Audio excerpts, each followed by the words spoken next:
So originally this week I was supposed to do a video about the top 5 reasons of why I switched from the WF-1000XM3s to the AirPods Pro, but unexpectedly I bought the AirPods Max, and well, let's just go ahead and have a look at them today in another super cool unboxing.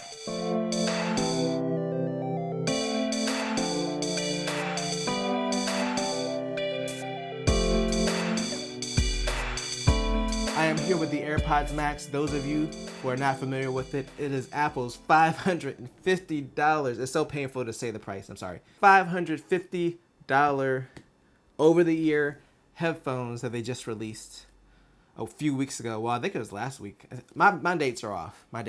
So yes, these are expensive, but are they worth the price? Like, I'm curious about it. And the reason I ended up getting them was because I just was looking on the website and one of the stores here said it was in stock, and then it had like local delivery for $5.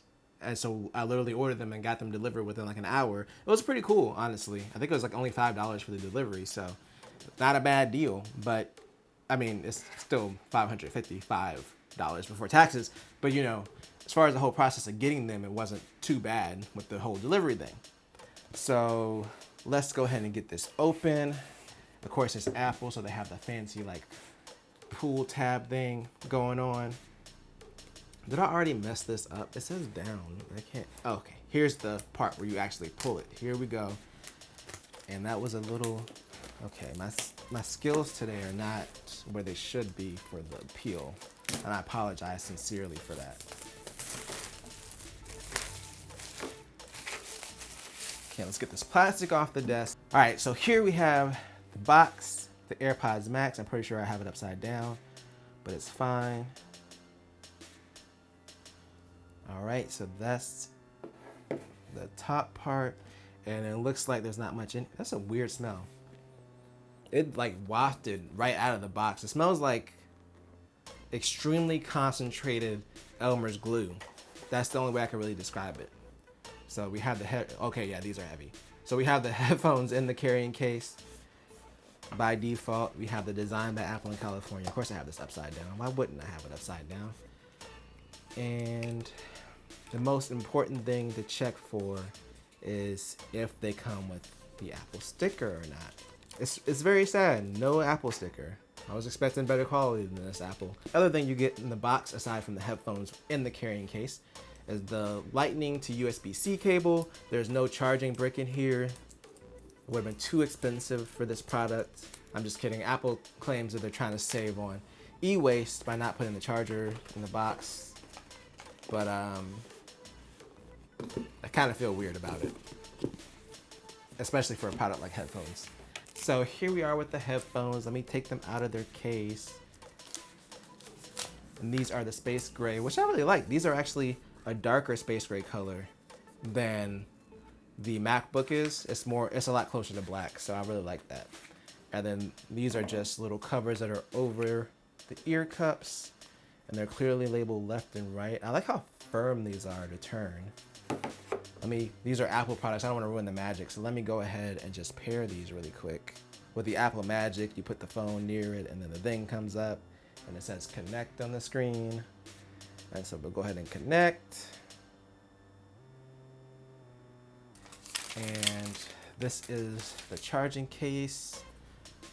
Or not charging case, I'm sorry. This doesn't charge anything. This is the put it into low power mode case with the weird, okay, so this is where the seam is between the ear cups. I was always wondering why I had this little like crack in the middle in the back. No jokes. This is what smells. This smells really weird. It smells like a certain plant that you might partake in occasionally, and Elmer's glue. But yeah, it's got a little magnetic clasp. I'm just gonna put these back in the case really quick because I couldn't hear anything because the noise canceling is really good on here.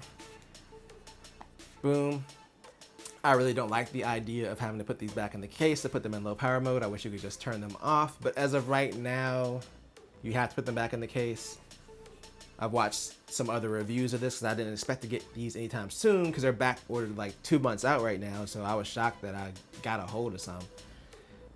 But yeah, apparently they just will stay on for 2 hours if you take them off and sit them down without putting them back in the case. So you kind of have to use the case to put them in low power mode. Hopefully they'll fix this with a firmware update in the future because that's kind of stupid. So let me just go over the headphones really quick. So on the inside, you have your left and right ear cups. On the bottom is your lightning port, and there's also an indicator light. So on the right ear cup, you have your noise cancellation button, and then this is your volume control / track skip. And this button does actually click in, which I was very curious about. I wasn't sure if it was gonna click in or not, but it actually does. And that's pretty much it as far as the outside of the headphones. They are really smooth, and then of course you have this mesh band at the top.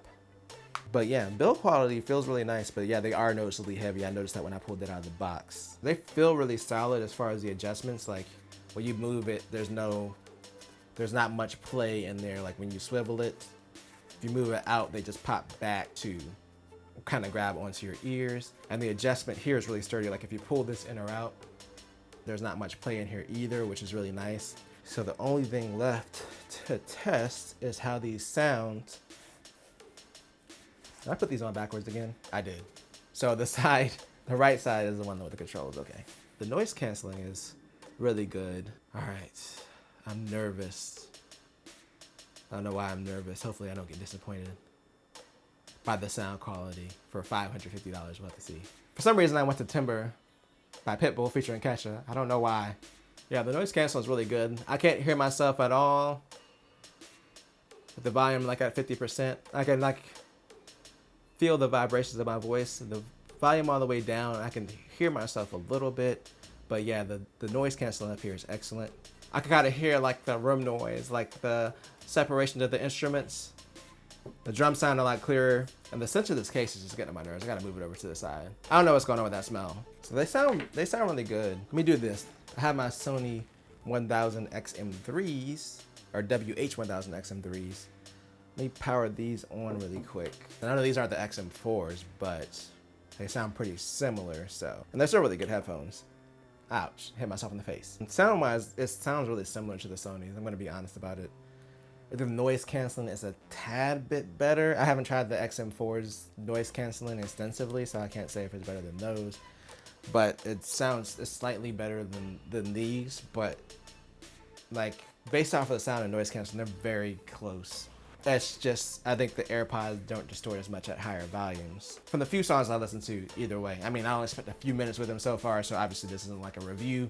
It's just like my initial impressions. But that's what I took away from just the brief listen that I had. And these also have some of the same features as the AirPods. They automatically switch between your devices. Like if you do something on your iPad and you have these on, they'll switch to the iPad or your Mac, etc. And these also do spatial audio like the AirPods Pros. So like if you're watching a movie that has like 5.1 surround sound or Dolby Atmos, it simulates it as well.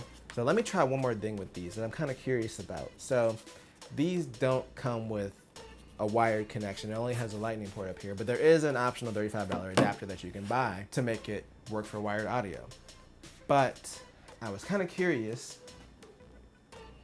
if you could just take the iPhone headphone adapter and just connect the cable to it. So that's what I have here. I have the old iPhone headphone adapter. I think I got this with my iPhone 7. I've had this thing for a long time. I'm just gonna plug it into the headphone, and I just got my Nintendo Switch because it's one of the few things I have that has a headphone jack and it's not a hassle to get. Yep. Okay, so that doesn't work. I had to know. I'm sorry. It was one of those things that I was curious about. I think the new cable that they came out with is actually bi-directional, so it's probably why it didn't work, but I had to know. Inquiring minds had to know. There's no haptics for the volume. That was another thing I was curious about. So you do hear like an audible like clicking, or like not clicking, but like a ticking sound when you adjust the volume, but it doesn't do like the haptics like the Apple Watch does. So this is actually like a physical button and crown versus like the Apple Watch one where it has the haptics built in. Not that that's not a physical button and crown either. I don't know what I'm talking about. But yeah, it doesn't have haptic feedback for the volume adjustment, if you're curious about that. But it's nice. Like, I do like having the physical volume adjustment versus the touch controls that I've been used to with the XM3s. So far from briefly using them, they seem really comfortable, but they are heavy, so that is something to be aware of. How easy are these to pull off? Okay, so it's not that difficult, but they do like firmly snap back into place, which is pretty cool. It's kind of similar to the MagSafe thing where they just kind of snap back into place. I don't know if Apple is planning to release any additional ear cup colors other than the ones that, you know, came with the headphones, but that would be cool as well. And me personally, I would be down to probably buy that if they came out. So far, my initial impressions are exactly what I thought when they made the announcement about these, that they sound really good. They don't sound like demonstrably better than those $300 to $400 headphones, but the build quality is excellent. And then of course, if you're in the Apple ecosystem, these are just going to be convenient as far as the features. So they're worth the money if you are in the Apple ecosystem and you want some headphones that's really going to play nice with all of your devices. The sound quality is definitely there just from the brief time that I've listened. Like, it's on par with those other headphones. I'd have to listen more in depth to be like, oh, it's better. I can definitely say at high volumes it was better than my Sony headphones. But yeah, overall, these seem pretty cool. Are they overpriced? Yeah, they're a little bit overpriced, but I think for the build quality, the fact that they're all metal and they do feel really nice, you get what you pay for. Like, they're expensive, but they are really nice. But if you enjoyed this video, I will be back next Wednesday with the top 5 reasons of why I switched to the AirPod Pros from the Sony WF-1000 XM3s. So make sure to subscribe so you don't miss it. And as always, remember to do at least 2 things at the same time.